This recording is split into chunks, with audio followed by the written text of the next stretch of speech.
Braeden O'Brien of Bacon Academy and Dominic Renfree of NFA here in the finals. Both juniors. O'Brien at 32-6 and Renfree at 23-2. Not as many matches as O'Brien. O'Brien, of course, we saw last year really come of age as a sophomore, making a run in the ECC tournament last year. He lost to Najai Powell-Keaton of New London at the 120-pound class last year. So he's moved up to 132, a normal jump between your sophomore and junior year of high school, right? A little developmental. Yeah. Oh, yeah. He's a two-time Class M champion, too, and I've seen him come up through the youth wrestling programs as well, and he's really come a long way. Yeah, O'Brien, he's a special kid. Of course, there's an early 2 for O'Brien. Of course, I'm a Colchester guy now, and so I know all the Colchester kids, and he's a really well thought of kid in the Colchester town of Colchester and Bacon Academy. They're very, very proud of him, the way he handles himself. As a basketball coach, we oftentimes come into the gym right on the heels of wrestling, so we get a chance. Our basketball players get to watch the wrestlers, and I'll tell you, when the Bacon kids come over to work with the youth kids, which they do pretty regularly, you can see some of these kids really take an interest in supporting the young kids, the wrestling program at a young age. It's nice to see. And I know you being, sort of the face of youth wrestling, and I mean that sincerely. Everyone thinks that, when they think of youth wrestling, they think of you. I know you have an appreciation for when the high school kids take an interest in continuing what goes on with youth wrestling. Well, realistically, yeah, that's what we want. We want to see. We want to see these high school kids going and maybe teaching these younger kids some stuff, because they really look up to them. They want to. I know that Braeden O'Brien was a very young kid sitting here, watching these matches and visualizing himself out there. He is a good kid. He's refereed for us on a couple of our tournaments. Comes from a good family. He's got an early 2-point lead on Dominic Renfree. And Renfree, even though he's the 2 seed, he's only lost twice this year. So, even though he hasn't had as many wins, 21-2 is a impressive record, or 23-2 now at this point. So Renfree's certainly not used to being on the losing end of things. O'Brien has just been very methodical. Also likes to stay. So you see O'Brien likes to work the upper half. You've seen it now, again, style-wise. We see some guys that like to work the lower half. He really likes to take position on the outside upper half. Yeah, that's his thing. He's trying to stay behind him at this point because Renfree's almost out. Ooh. He holds on to it, doesn't give it up. End of the first period, 2-0 O'Brien, and O'Brien wants to start down. So he's obviously looking for an escape, maybe a takedown, and get himself out to maybe a little more comfortable lead. You ever seen anybody do something for 2 minutes and look as exhausted as those guys are right now? Maybe me walking up the stairs nowadays, but I don't think anybody has any kind of understanding of what these 2 minutes is like. There's almost had the escape, but Renfree held on to the leg. I don't think anyone realized this isn't 2 minutes. It's 20 minutes, packed in a 2-minute period of time. And I joke, I'll tell a story here in a moment about the great Lee Elsey, the radio personality and local personality, was going to do a charity boxing match. He trained with the great Rolly Pier for a number of months to go down. God rest his soul. Absolutely, God rest his soul is correct. The great Rolly Pier. Down at Ocean Beach, he goes to wrestle an amateur bout, to box an amateur bout, and he beats the guy up for a round and can't lift his arms in the second round. He's so tired.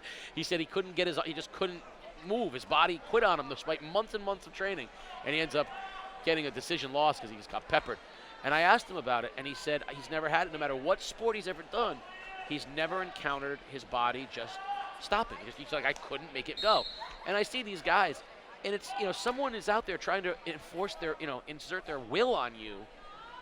Not only is it cardiovascularly ridiculous, but you got someone trying to beat on you the whole time, and it's hard to make your body do the things you want it to do. Ooh. And there's a beautiful mat return. That's how we call that? Yeah. Mat return from Renfree on O'Brien. It's not worth anything, but it certainly looks good. and you don't give up points. You bring him back down to the mat. It takes a lot of energy to get up onto your feet. Oh, O'Brien, though, with a O'Brien nice reversal. finally reverse to the backs. He's holding him. We got 2 near fall. Won't be awarded until he's fully off his back. O'Brien hasn't given up on it yet. Beautifully done that time, O'Brien. You see the forearm right in the face and the underarm. That just looks bad. And so now up to 6-0, O'Brien. Down to 10 seconds remaining here in the second period. That was a big reversal there by O'Brien with the back points. He fought for about a minute and a half to get it. Yes, so. he did. Renfree has choice in the third. Renfree looks gassed right now.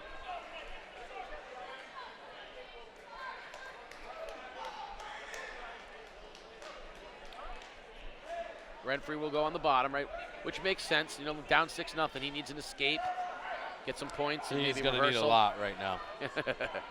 Yeah, and O'Brien's, technically just a very, very solid wrestler. And we talked about how some guy like, Kincasia with the stall, O'Brien's not stalling. He spends every second grinding. He's looking to score. That's the type of athlete you want. Little headbutt into the back right there. I like that. Try to free the shoulders. Headbutt right behind the shoulder blade. Loosen that shoulder up a little bit. Oh, they're hitting red for stalling, like you said. I guess you're right. You're making calls now. I watch O'Brien, and he is every second, everything he does has purpose, right? He's not no wasted energy. Everything he's doing has a purpose to it. From where his body is to where he's just exhausting Renfree right now. Moving with purpose. And even an amateur like myself, a layperson, if you will, can see the differences in some of the wrestlers' approaches and the confidence. O'Brien just does everything with a supreme amount of confidence. He knows what the next move is. You saw that with Sharon, and you heard him echo it afterwards. Like, this was one of those things where I was going to go out and do these things, and I did them. And that's what O'Brien looks like right now. He knows what he's trying to accomplish, and he's just going and doing it. I think some wrestlers are probably, real technicians. Others rely more on athletic ability. Some rely more on just brutal, I'm just going to beat you, however I have to. Yeah, I guess we call that toughness. And you know what I'm talking about, right? Some guys, they're not the most technically sound. They're maybe not even the most, they're just ruthless. They're just going to go out and do whatever they got to do. And O'Brien, I think, is technically sound, but I also see him as a pretty ruthless wrestler. He just has a real knack for knowing what he's going to do. Oh. There it is. These guys are shaking hands and hugging before the match is even over. I think Renfree can appreciate that he just lost to a young, great champion, a 2-time Class M champion in Braeden O'Brien. Now he's going to add ECC champion to the mix. A 6-0 shutout at the 132-pound class. Congratulations, Braeden O'Brien of Bacon Academy. Up next, we'll have the 138 final between Shane Franson of Lyman Wyndham and Aiden Robertson of Fitch. But the sports doctor is going to have a moment with Braeden O'Brien of the Bacon Academy Bobcats. Well, from one O'Brien to another, Keith O'Brien and Braeden O'Brien, big time win out there. You put a lot of pressure on him early and it paid off. Yeah, I've worked on top lately. It's been one of my strong suits. And I just rode him tough on top and ended up riding him out. And, props to him. He's a great wrestler. It was a good match, and it was fun, most importantly. Yeah, good stuff. Congratulations out